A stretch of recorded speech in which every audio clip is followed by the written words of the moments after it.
deal pour Vestiaire Collective. Alors, vous nous disiez tout à l'heure, le mobile a explosé chez vous en termes de chiffre d'affaires, de trafic aussi. C'est 5 millions de membres, c'est ça, sur Vestiaire Collective? Alors, comment est-ce que justement vous réussissez à activer, à inspirer, à animer cette communauté grâce au mobile? Alors d'abord, le mobile, c'est quand même un outil extrêmement personnalisé. Donc, contrairement à un desktop ou une tablette qui est souvent partagée par la famille, son device mobile, on l'a dans la poche, on dort presque avec. C'est très personnel. Donc, ça passe bien évidemment par de la personnalisation. Donc, ça veut dire quoi de la personnalisation pour la place de marché? C'est pousser les produits qui vont plus intéresser la personne. On va évidemment, avec toute la data qu'on a, toutes les informations qu'on a, on sait quels sont les produits qui intéressent cette personne à ce moment-là. Donc là aussi, en temps réel, on va, dans sa navigation, lui pousser les produits qui l'intéressent. Mais c'est aussi développer l'engagement avec cette communauté. On a des paniers moyens assez élevés, on est sur des marques de luxe, donc nos utilisateurs ne vont pas acheter tous les jours des sacs à 5 000 €. Donc on essaie de développer l'engagement et une fois qu'une personne a téléchargé l'application, de lui fournir des fonctionnalités qui vont lui permettre aussi, vous parliez tout à l'heure de jeu, de jouer finalement avec cette application et d'interagir avec la communauté. Donc on a des fonctionnalités de like, donc les personnes vont regarder très régulièrement les flux de produits qui arrivent et presque en temps réel parce qu'elles ne veulent pas rater une bonne affaire. Donc nos meilleures clientes se disent regardent le matin dans leur lit le flux des nouveaux produits qui sont arrivés pour voir si elles n'ont pas raté quelque chose, le soir avant de se coucher aussi. Et puis elles vont liker les produits mis en vente par les unes et les autres. Elles vont se suivre entre elles. Entre eux aussi, parce qu'on a quand même des hommes, on a 20% d'hommes aussi sur la plateforme. Et puis elles vont faire des souhaits, donc des fonctionnalités de souhaits de produits, se mettre des alertes sur des prix. Donc on va générer le réengagement et la fidélisation de nos clients aussi à travers des alertes, des pushs en disant ça y est, le produit que vous recherchiez, ce fameux Birkin bleu, noir ou autre, ça y est, vient d'être mis en vente à tel prix sur le site, donc allez-y. Et donc c'est la première, vu qu'on n'a pas de stock, puisqu'on est sur du site aussi, c'est la première qui va l'acheter, qui l'aura.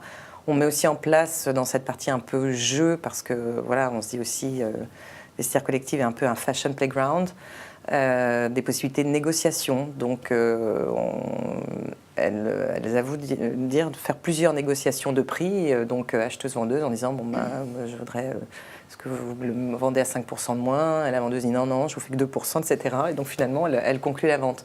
Donc toutes ces fonctionnalités permettent vraiment le réengagement. Et on a aussi une dernière partie qui est toute la partie inspiration.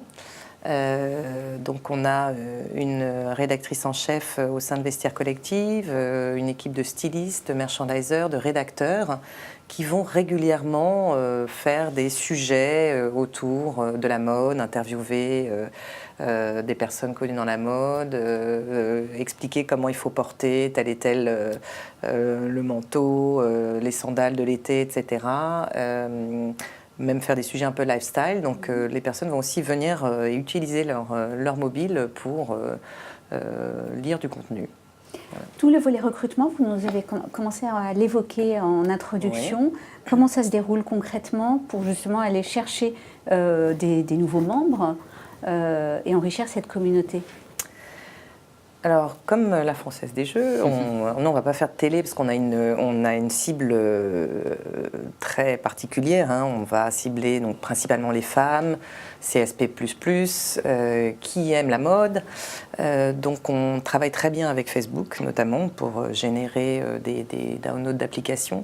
Donc, in-app, on va faire du retargeting. Et on teste beaucoup de partenaires différents parce que les choses bougent très, très vite.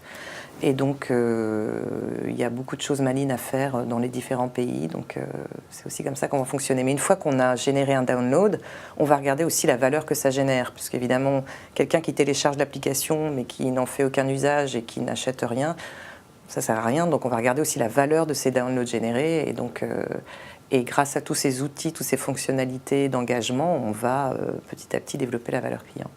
Et justement, il y a cette question de la contribution du mobile. Comment est-ce qu'on va la mesurer ?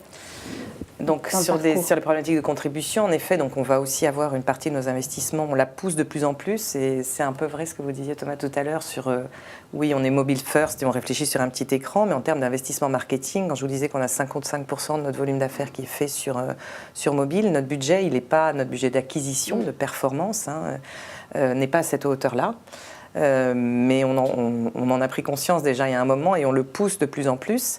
Ce qui est difficile, c'est que souvent les e-commerçants vont mesurer l'efficacité de leurs investissements au last click et que finalement le mobile va se passer en amont et que la conversion va plutôt se faire après, souvent sur desktop ou sur tablette. Donc il faut regarder évidemment quelle est cette contribution et quels sont les différents touchpoints et quels sont les chemins de conversion. Est-ce qu'on arrive à toucher à beaucoup de gens grâce au smartphone en amont et puis on convertit après sur le desktop. Donc on va vraiment regarder ces problématiques de contribution et se rendre compte que finalement il faut être présent sur ce device mobile, même si en mesure héroïste last click, on n'a pas l'impression que c'est rentable. Aujourd'hui, vous n'avez pas l'impression que c'est rentable dans la mesure Si on regarde dans last click, comme les taux de conversion sont beaucoup plus faibles sur mobile, si on s'arrêtait là, on se dirait non, il ne faut pas investir sur mobile. Or, c'est complètement faux, puisqu'on sait que la croissance est extrêmement forte, qu'on sait qu'on a énormément de visites et qu'en amont du funnel, c'est extrêmement efficace. Donc il faut justement pousser ces investissements mobiles et ne pas se contenter de regarder la mesure en last click, mais regarder plutôt la contribution dans le funnel.